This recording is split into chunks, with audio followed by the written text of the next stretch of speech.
5 months into the pandemic, and doctors say that they now have a much better handle on what we're dealing with. What used to be long hospital stays and people sick for weeks at a time is now changing. News 4's Lindsay Bramson talked with a Vanderbilt doctor who describes a much different scene in the hospitals these days. Hey, Lindsay.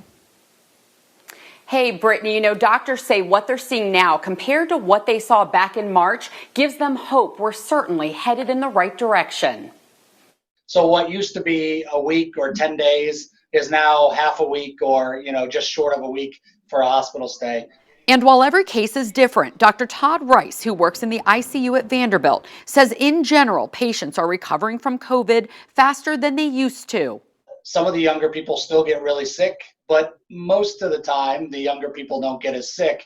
He's talking about those patients who are between the ages of 20 and 40. Dr. Rice also says in the last 4 to 5 months, they figured out better ways to treat patients. We've done some studies and figured out a couple of treatments that we know are effective, like remdesivir and dexamethasone, and we're using those. And oxygen masks that at first caused fear of spreading the virus are now actually helping keep more people off ventilators. And those are effective ways of delivering higher levels of oxygen that we can provide to patients before we have to put them on the ventilator. Some things, however, are still the same, like those who suffer worse than others. If you're diabetic or somebody with high blood pressure, heart disease, or chronic lung problems, you still want to be extra cautious where you go and who you're around.